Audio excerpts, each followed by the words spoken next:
Halo pemirsa, selamat pagi. Seorang wartawan yang juga pemilik media online di Medan tewas ditembak orang tak dikenal. Penembakan terjadi di dalam mobil korban sekitar 300 meter dari rumah korban. Saya, Ligita Verlina. Kita jumpa lagi di program Berita Kriminal. Bersama kita akan mengungkap dunia kejahatan dengan berbagai laporan kriminal di dalam Sergap.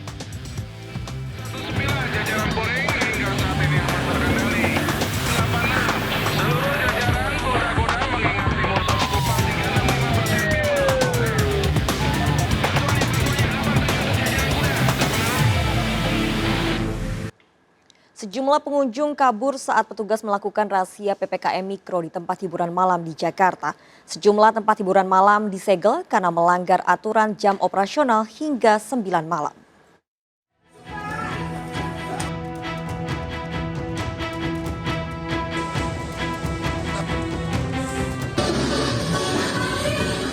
Alunan musik pada sebuah tempat hiburan malam di kawasan Kota Tua Taman Sari, Jakarta Barat tiba-tiba terhenti saat petugas Satpol PP melakukan razia PPKM Mikro. Sejumlah pengunjung pun segera menghindari petugas. Selain tidak adanya jaga jarak dan tanpa masker, operasional tempat hiburan malam juga telah melebihi aturan pukul jam 9 malam. Tak hanya memberi peringatan tertulis tetapi juga memasang garis kuning dan menyegel tempat tersebut selama 3 kali 24 jam. Perlu diketahui bahwa sampai dengan saat ini ketentuan jam kegiatan operasional hanya sampai dengan jam 21.00. Nah, malam ini kita dapatkan di kawasan Kota Tua ya, berkegiatan hingga sampai dengan 23.00. Tolong ya, Covid lagi meningkat. Di kawasan Mega Kuningan Setiabudi, Jakarta Selatan, petugas gabungan juga mendapati satu tempat hiburan malam yang masih nekat beroperasi. Selain membubarkan para pengunjung, petugas juga menyegel serta menyita belasan botol minuman keras yang tidak memiliki izin edar. Ternyata masih ada tempat hiburan malam yang buka sampai jam 10:30 ya, itu belum. Jadi tadi kita ambil tindakan, itu menyegel MOP. Saya minta kurang 1 minggu dia nggak boleh buka. Razia PPKM Mikro akan terus dilakukan mengingat kasus penyebaran COVID-19 meningkat signifikan.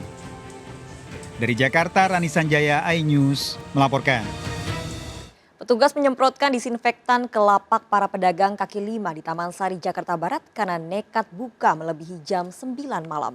Sementara di Pulau Gadung, Jakarta Timur, adanya kerumunan membuat petugas menyegel sejumlah kafe selama 3 kali 24 jam.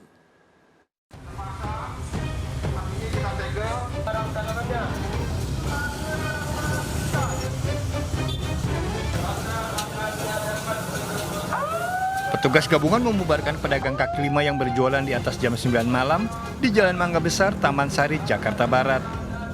Menggunakan pengeras suara, petugas gabungan juga mengingatkan para pedagang akan dilakukan penyemprotan disinfektan. Namun himbauan tersebut tidak dilakukan pada pedagang, mereka tetap melayani pembelinya.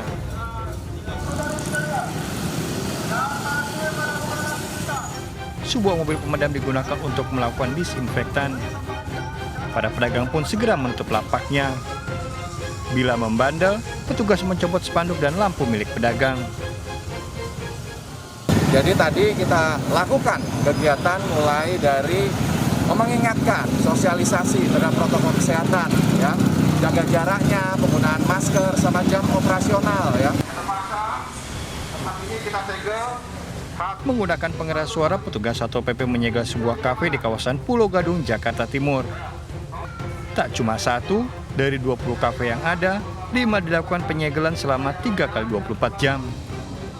Sanksi diberikan lantaran pemilik kafe nekat menyediakan fasilitas makan di tempat dan beroperasi lewat jam 9 malam. Para pedagang yang membiarkan pengunjungnya berkerumun dilakukan swab antigen. Ya, kita tadi sudah mengecek 20 tempat lokasi tempat usaha, ya, 5 kita segel karena melebihi batas waktu yang telah ditentukan 21.00 tidak boleh makan di tempat. Razia dilakukan menyusul meningkatnya angka kasus penularan COVID-19 di ibu kota. Dari Jakarta, Rio Manik dan Miftahul Gani melaporkan. Sepekan menjalani isolasi mandiri, seorang wanita meninggal di rumahnya di Kemayoran, Jakarta Pusat. Korban terpapar COVID-19 dari anak dan keponakannya yang kini dirawat di Wisma Atlet. Upaya evakuasi jenazah terkendala jalan yang sempit.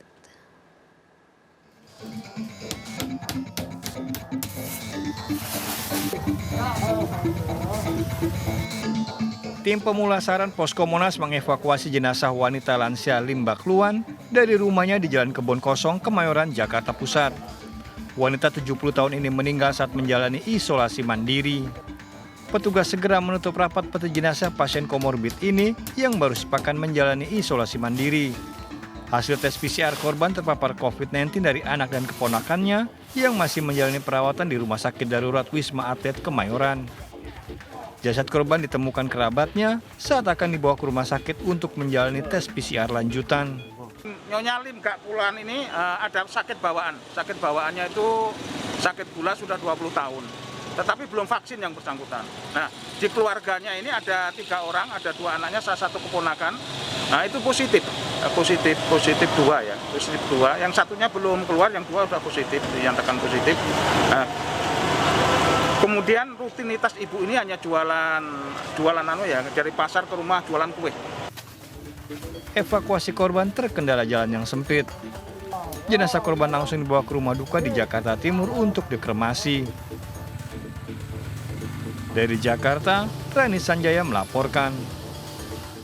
Pemirsa, aksi arogan rombongan pengantar jenazah menyerang truk trailer di Cilincing, Jakarta Utara viral di media sosial. Ironis, penyerangan dipicu hanya karena truk dianggap menghalangi laju rombongan pengantar jenazah.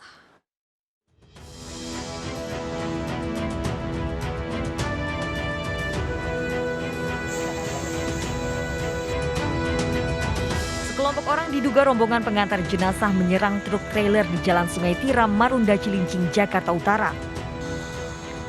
Pelaku bahkan melempar batu ke arah kaca depan truk trailer karena dianggap menghambat laju mereka. Aksi arogan ini terekam CCTV dan viral di media sosial. Untungnya, aksi ini bisa dilerai oleh warga. Menurut saksi, rombongan pengantar jenazah melintas dari arah jalan akses Marunda menuju TPU Malaka. Tiba ada mobil kontainer masuk, langsung tiba di situ ada mobil ambulans sama pengawal langsung dia berhentiin kontainer, langsung itu anak-anak yang naik motor pada naik ke mobil. Sebelah sini kan ada mobil box, jadi kita ngambil ke sana jadi takutnya kesenggol mobil box. Polisi masih memburu para pelaku perusakan. Dari Jakarta, Vendra Kurniawan melaporkan. Diduga menghindari bocah bersepeda menyeberangi jalan, 2 pengendara motor di Lebak, Banten menabrak warung. Kedua korban terluka parah, sementara sang bocah melarikan diri.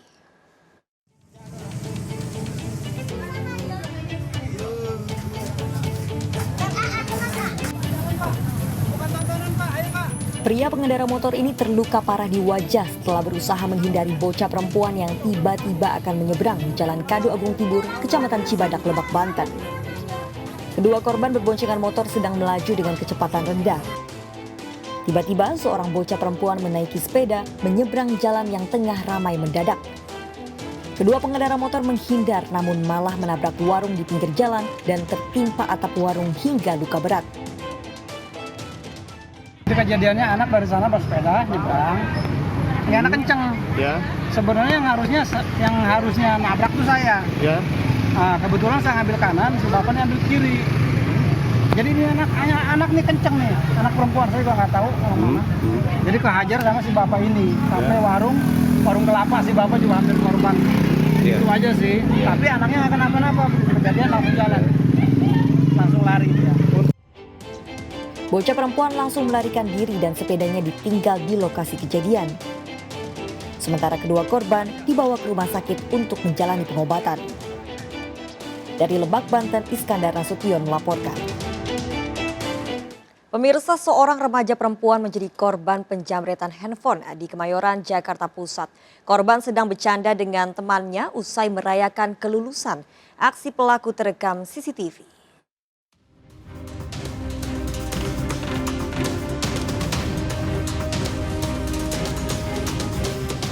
Dua remaja perempuan ini bercanda sambil berjalan kaki merayakan kelulusannya di Jalan Utan Panjang 3 Kemayoran, Jakarta Pusat.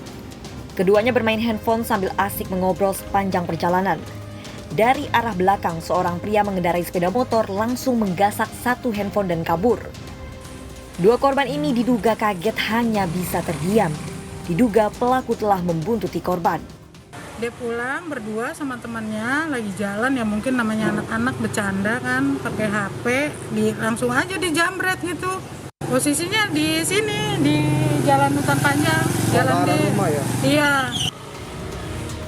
Wilayah ini dikenal rawan penjambretan. Untuk itu korban menyerahkan rekaman CCTV ke Polsek Kemayoran berharap pelaku segera ditangkap. Dari Jakarta Pusat, Rani Son Sanjaya melaporkan.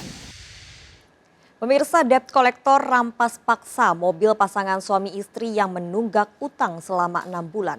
Tragis, perhiasan emas yang akan dijual untuk membayar utang juga ikut dirampas.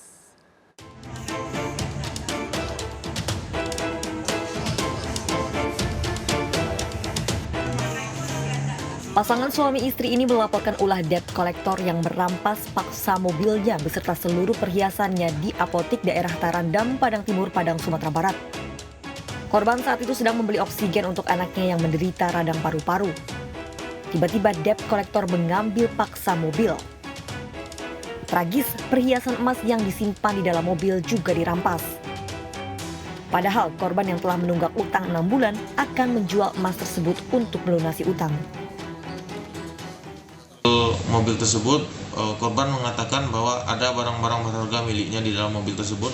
Namun dari pihak leasing atau dari pihak debt collector mengatakan bahwa barang-barangnya sudah tidak ada lagi.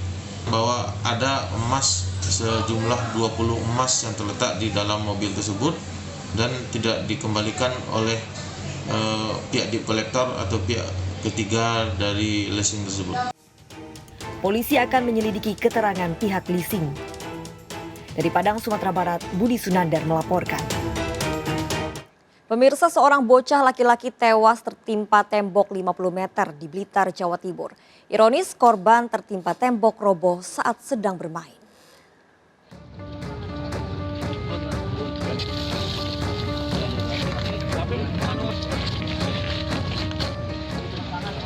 Petugas mengevakuasi jasad bocah 10 tahun yang tewas tertimpa tembok di dekat rumahnya, Kelurahan Rembang, Blitar, Jawa Timur.